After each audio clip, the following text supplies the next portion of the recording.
Come on, Commanders. Get ready for the most complete news hurricane in the burgundy and gold universe. Just facts, no bullshit. Recruits, the subscribe button is waiting for you. And if this content keeps you up to date with everything, destroy that like. It helps the channel a lot. Let's start with this. Attention, Washington. The alarm is ringing, and those who don't wake up will be left behind. The last survivor. The last piece of a wall that has turned to dust. Yes, I'm talking about him. Darren Payne. The guy who carries, single-handedly, the weight of a defensive line that was once one of the most feared in the NFL. A line that instilled fear, that made quarterbacks tremble, and that today no longer exists. Chase Young? Gone. Montez Sweat? He's out. John Allen? Dismissed. Who's left? Just Payne. And the question is clear, direct, and hard. Is Payne still that guy? And look, the numbers don't lie. After that huge contract, for years, $93 million, do you know what he delivered? Only 4 sacks per season. 2 years in a row. Is that the production of a star? Of a guy with $1 million contract? Of a defense leader? Because if it isn't, if that's the most he can deliver, then, fans, get ready for another shameful season on defense. Washington had the 3rd worst defense against the run game in the NFL. Yes, you heard right. 137.5 rushing yards, gave up PER game. That's simply unacceptable. It's humiliating. It's embarrassing for any team that claims to be competitive. How can a team with a front 7 of this level, with names of this stature, allow these types of statistics? How? The answer is obvious to everyone. Disorganization, lack of intensity, lack of leadership, and maybe, yes, lack of commitment. And now, Dan Quinn is trying to pick up the pieces. He's trying to rebuild this line with players who, let's be real, aren't protagonists. Javon Kinlaw, Eddie Goldman, Dietrich Wise, Jacob Martin. Are they reinforcements? Yes. But are they guys who come in to be pillars? No. They're gambles. They're desperate attempts to keep the defense from sinking. Can you trust them? Do you believe that these guys, along with Payne, can rebuild a defense capable of facing A.J. Brown, C.D. Lamb, Malik Neighbors, and all the monsters this division has? Because if it doesn't work, forget it. The offense has to fight. Because the defense will be a black hole. And hold on to this, because the problem isn't just on the line. There's a problem on the field too. Marshon Lattimore has simply disappeared. 2nd week in a row without showing up for voluntary workouts. What message is he sending? Is he unhappy? Is he questioning the management? Or is he just waiting to see who will go first? And Dan Quinn?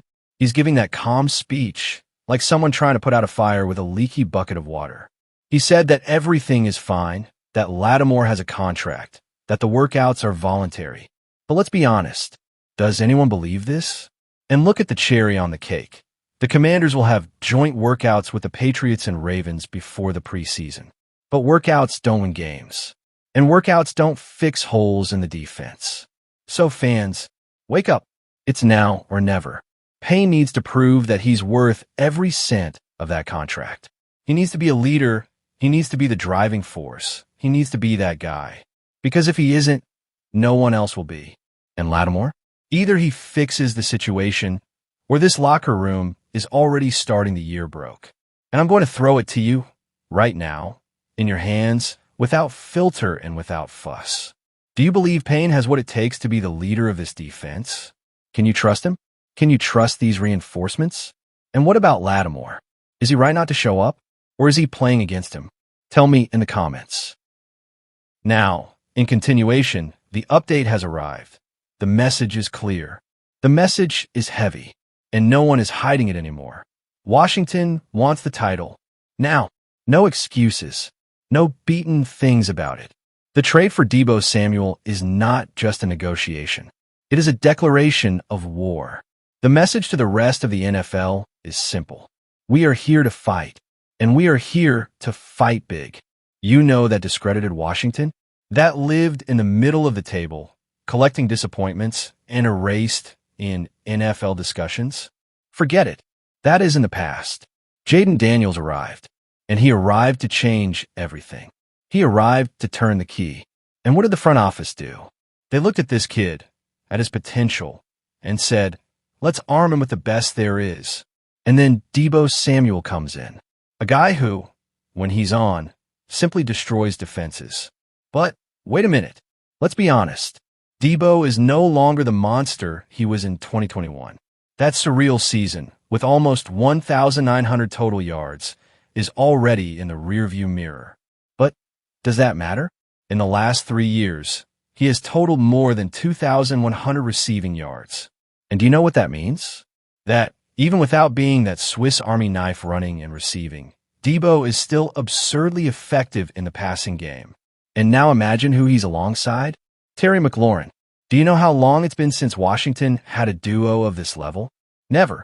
It's lightning on one side, thunder on the other, and the opposing defenses can deal with it.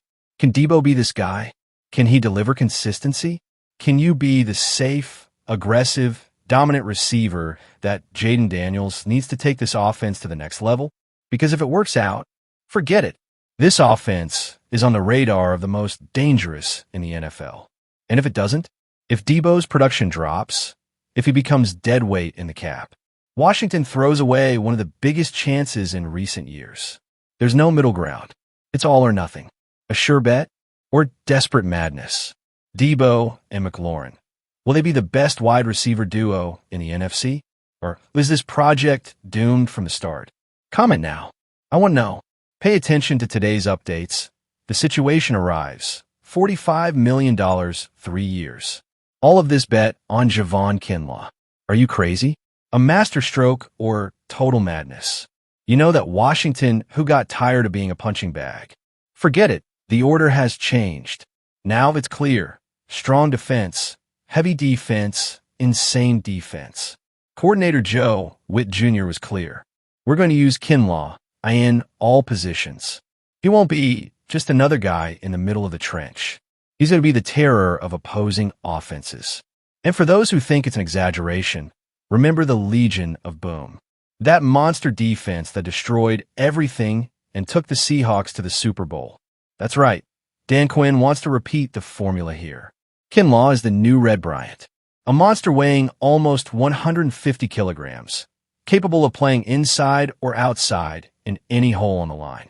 If you put a tight end to mark him, he'll swallow her. If he comes OL, he'll rock. But hold on, because here comes the crucial point. Is Kinlaw really worth those $45 million? The 49ers didn't deliver everything they promised. The Jets were far from being the protagonist. And now he arrives in Washington with the weight of an entire defense on his back. Because look, the defense against the running game last season was a real disaster. 3rd worst in the league. Taking almost 5 yards per carry. Absurd. Now think about it. Kinlaw plus Darren Payne plus Johnny Newton. 3 tanks on the same front. It's a concrete wall or an optical illusion. It's going to solve it. It's going to turn this defense into an insurmountable wall, or we're going to see another $1 million failure in the Commanders. Comment now. I want to hear from you. Next, Commanders. Did you like the video? Leave a like, subscribe to the channel. It's very important that we're together. Thanks for everything, and let's go Commanders.